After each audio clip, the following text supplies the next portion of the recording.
Hello folks, how do you do? Monochrome Ruins here, and today I wanted to share with you all my first attempt at playing a Deadman mode on RuneScape, how much of a fail it felt like. So yeah, let's switch over now to voiceover mode. Here we are, you guys, on Tutorial Island. And as you can see here, I made such a beautiful looking character. I really just tried to make some of the most hideous combinations because I figured it didn't matter how I looked at all in Deadman mode. So anyways, since I've played RuneScape for quite a while now, I decided that, you know what, I don't need to do Tutorial Island, I'm better than this. So I spoke to the little dude named Skippy right here and decided to jump into the main island. And, of course, the logical place would have been to go to Lumbridge, but no, I went to the Gnome Stronghold. Why? Because, of course, I like to wear a gnome hat when I do this. You guys know that. You just saw it a second ago. So anyways, once I ended up here in the Gnome Stronghold, I decided to equip the melee items, because that's my main, style that I like to play in this game.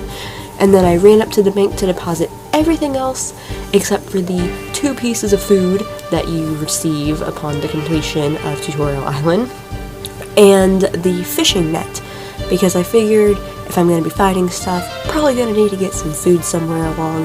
What better way to do it than to fish and find your own stuff? So from there, I knew it was time to go and train my combat skills up, so I left the Gnome Stronghold and started running to the east, knowing that I would find something over there. And along the way, I ran into some goblins, which are up at the tiny little, not campsite, but, the little fighty site, whatever it's called, I don't know, I didn't pull up the map, you guys get the point though. So, killed one of those bad boys, decided, okay, I can maybe train on these. And after the first one, I was like, alright, time to kill another. And then about halfway through that one, I totally realized that these guys are already a little too strong for me. I need to get some food ASAP, or I'm going to die. And I don't want my first death to be from a freaking goblin, because that's a little embarrassing, let's be honest. So, finished killing that guy, decided to keep running to the east so that I could find something else that I could kill.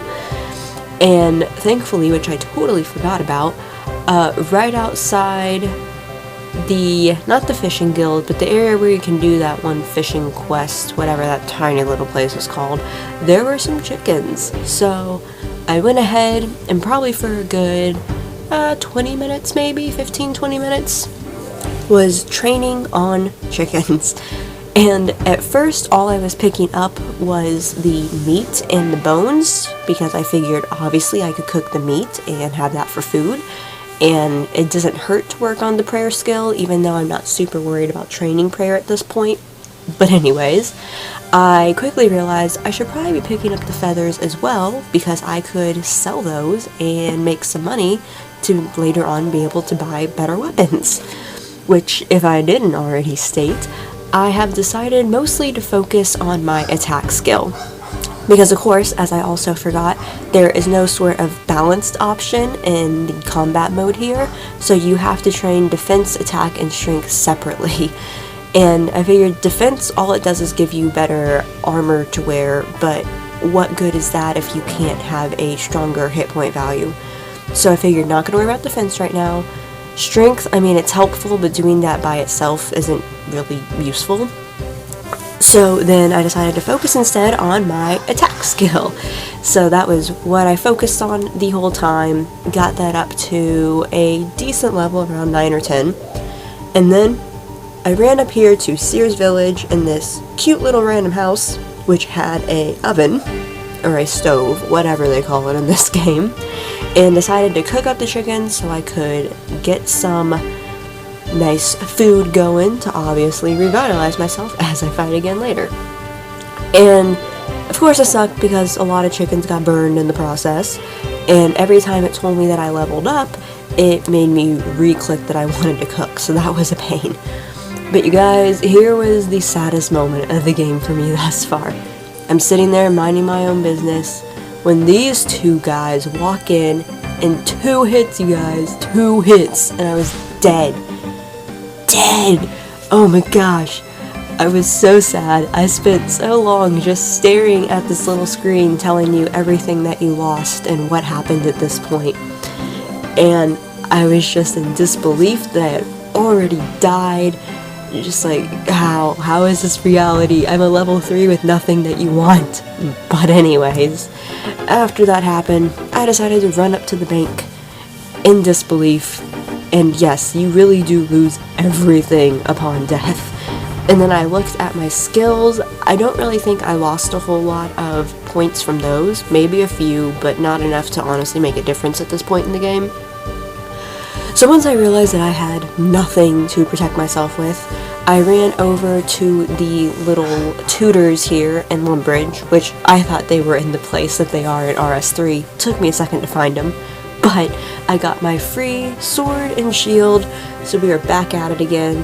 Forgot that the shops don't give you free items either in this version, so then I just went over to talk to the 2 people in the Lumbridge Cemetery to kind of better figure out what you need to do to protect some of your items on death, how you protect your skills, because none of that I had done at the start of the game, because of course, I decided to teleport to the freaking Gnome Stronghold instead of Lumbridge. Like, why did I think that was a good idea? I don't know.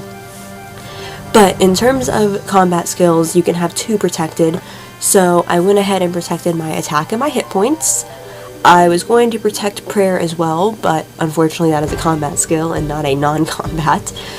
And then you were allowed to protect 3 non-combat skills, so I went ahead and only protected cooking as of now, because that's really the only skill that I've been working on outside of the others. So that's what I've done. If I start doing anything else, obviously I have 2 more that I can protect, which is awesome. So after that, as you can tell, I went and killed a rat. Forgot that you can't cook the meat at the Lumbridge Castle till you do the quest. So I said, okay, you know what, let me go figure out where I need to bank the 10 individual items that I want to protect. Took me so long to figure this out, but it's the wizard that's in the bank, not the normal bank attendant. So even though I knew it was 10 individual non-stacked items, I tried to throw in GP, because that's the smart thing to do. Then I realized I'm an idiot, you can't protect your GP, so you're going to lose that upon death. Got super mad with the game, ran here to the middle of the courtyard, and logged out. And that was my first day playing Deadman mode. Okay, you guys, so that was episode 1 of RuneScape Deadman mode. I hope you enjoyed this little quick sped up kind of wrap up of what happened. I know it wasn't super eventful, but I just wanted to show you how stupid a decisions I was making, because for some reason, even though I know exactly how Deadman mode works, I thought it wasn't going to be like that. I don't know. So anyways, you guys, if you enjoyed that, please let me know. Leave a comment below if you would like to see more of Deadman mode. Now, just know, I normally don't ask for you guys to leave comments, okay? I genuinely want to know if you enjoy seeing Deadman mode kind of like this. It's going to just be a lot of videos like this until my skills get higher, and then we can go and do some PKing, because that should be fun. But in the meantime, you guys, I'm going to go ahead and wrap this episode up and bid you all farewell. Thank you kindly for watching, and I will catch you on the flip side. Laters!